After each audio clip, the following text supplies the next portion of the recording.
সব নেক আমলের সওয়াব বাড়তে বাড়তে 700 গুণ, কিন্তু রোজা ছাড়া, রোজার সওয়াব কি হবে?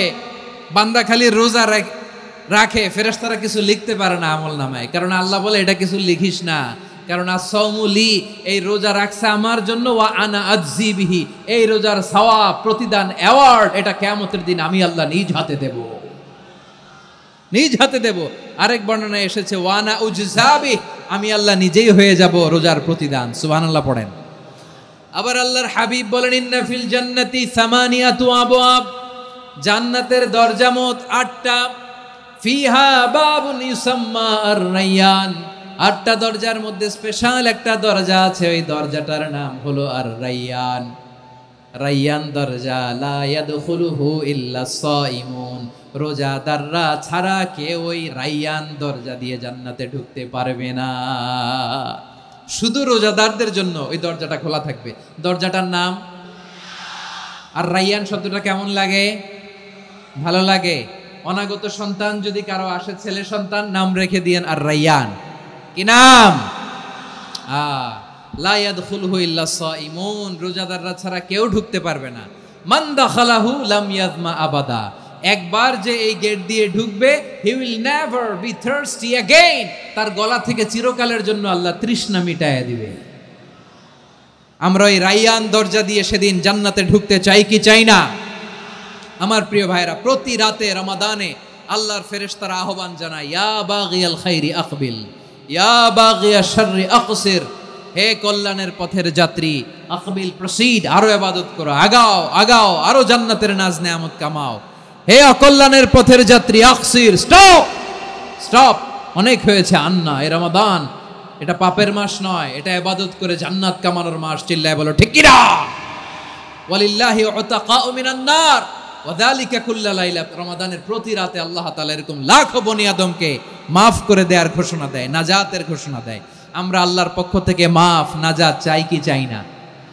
আর কিছু যে চাই না আমি, চাই গো নাজাত, আল্লাহ তোমার কাছে আমার এই মুনাজাত।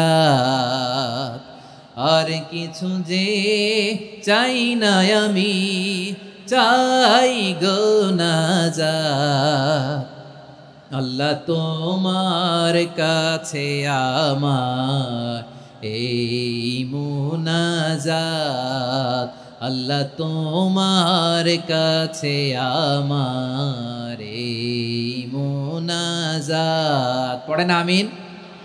তাহলে রমাদানকে আমরা বুদ্ধিমানের মতো কাজে লাগাতে চাই কি চাই না? বুদ্ধিমানের মতো কাজে লাগাইতে হবে, মুমিনরা স্মার্ট হয়। এই রমাদানে আমাদের কি করণীয়, কি বর্জনীয়? সংক্ষেপে 7টা করণীয় 7 মিনিটে, 7টা বর্জনীয় 7 মিনিটে বলে আমরা বিদায় নিব ইনশাআল্লাহ। বলেন, আসন্ন রমাদানে আমাদের 7টি করণীয়। 1 নাম্বার করণীয়, এই রমাদানকে আপনি কোরআনময় করে তুলুন, কোরআনময় করে তুলুন 2025-এর রমাদান। এই হচ্ছে আজকের প্রোগ্রামের স্লোগান। কোরআনময় করতে রাজি আছেন? কোরআন তেলাওয়াত করতে রাজি আছেন?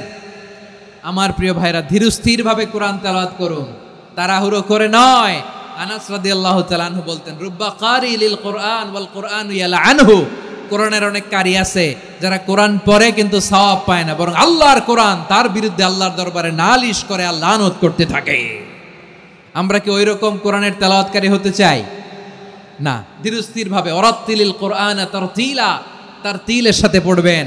বিষ্ণু ঈসা ইসলাম কানা ইয়ামুদ্দু সাওতাহু মাদ্দান, টেনে টেনে পড়তেন।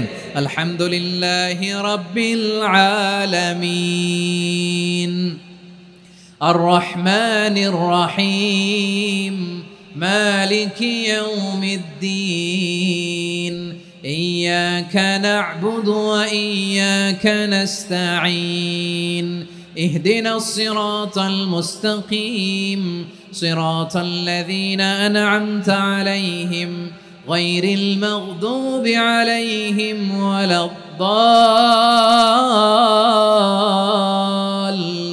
ওয়ালাদ-দাল্লিন। কানা ইয়ামুদ্দু সাওতাহু মাদ্দান, টেনে টেনে পড়তেন।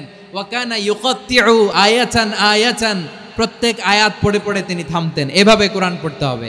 আমাদের অনেক মা বোনেরা আজকের এই চাঁপাইনবাবগঞ্জের প্রোগ্রামের অনেকগুলো মহিলা প্যান্ডেল আমি ল্যান্ডিং করার সময় দেখেছি, আমার অনেক বোনেরা ওনারা কোরআন খতম করতে যে এমনভাবে তেলাওয়াত করেন, কোরআন তেলাওয়াতের আদব আর অবশিষ্ট থাকে না। আমরা তার তিলের সাথে তেলাওয়াত করব, যেমনটি আমি পড়ে শোনালাম।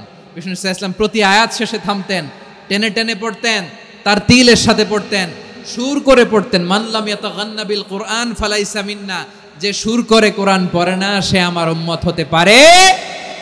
জাইনুল কোরআন বিআসওয়াতিকুম, বিষ্ণু বলেন সুর করে কোরআন পড়বা। অনেকে কোরআনের খতম তুলবার জন্য কোরআনরে একেবারে খতম করে দেয় না।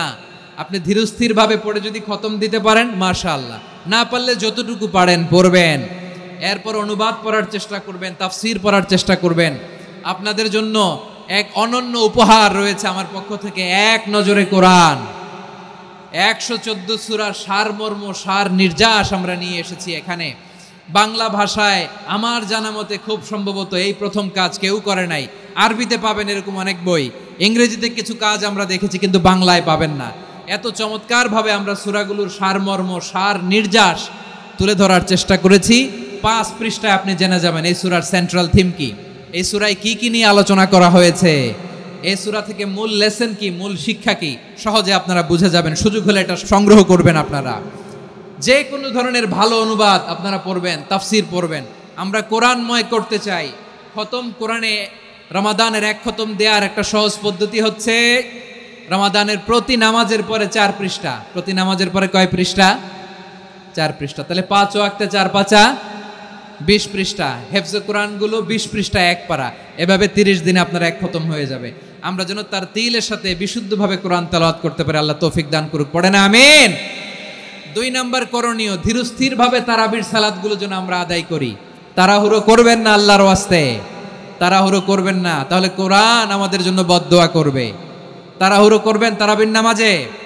তারাবির নামাজ সালাতুত তারাবিহ মানে বিশ্রামের নামাজ, আর আমরা পড়ি সলাতুল কিতার, রেলগাড়ির মতো নামাজ।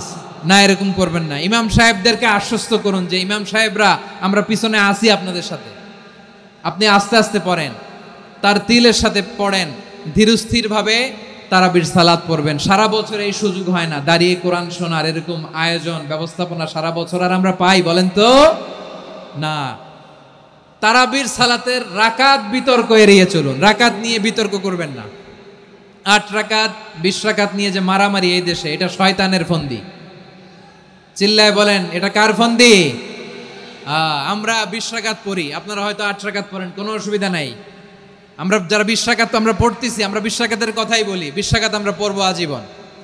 সৌদি আরবে মক্কা মদিনায় 20 রাকাত পড়ে, কোনো অসুবিধা নাই। অন্যান্য মসজিদগুলো 8 রাকাত পড়ে, এই নিয়ে এদের মধ্যে মারামারি আছে?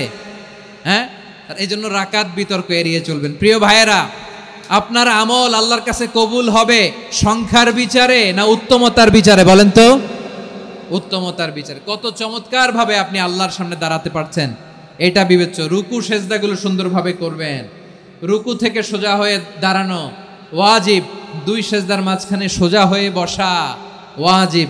এই তা'দিলুল আরকান বাদ দিলে হানাফি মাযহাব মতে সৌ সেজদা দিতে হবে, অন্য মাযহাব মতে নামাজই হবে না আপনার। এই জন্য ধীরস্থির ভাবে তারাবির সালাত যেন আমরা আদায় করি। পারা যাবে তো ইনশাআল্লাহ?